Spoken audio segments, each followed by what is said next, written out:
В Исаия 40:18 пише: на кого ще оприличите Бога и с какво ще го сравните, дори величествените небеса бледнеят в сравнение с всемогъщия Бог. Исаия 40:22-26.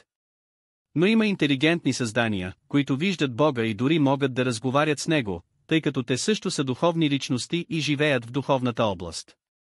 3 Царе 22:21, Евреи 1:7, относно тези могъщи личности, наречени ангели, Исус Христос казал: те винаги са пред лицето на моя баща, който е на небето. Матей 18:10. Йоан 4:24. Бог е дух и онези, които му се покланят, трябва да му се покланят с дух и истина. Когато говорили за духа, писателите на Библията използвали еврейската дума руах или гръцката пневма. Самата Библия показва какво е тяхното значение. Гледната точка на Библията. Каква е същността на Бога? Бог е дух и онези, които му се покланят, трябва да му се покланят с дух и с истина. Това изказване, записано в Библията, разкрива един основен факт за същността на Бога – той е дух.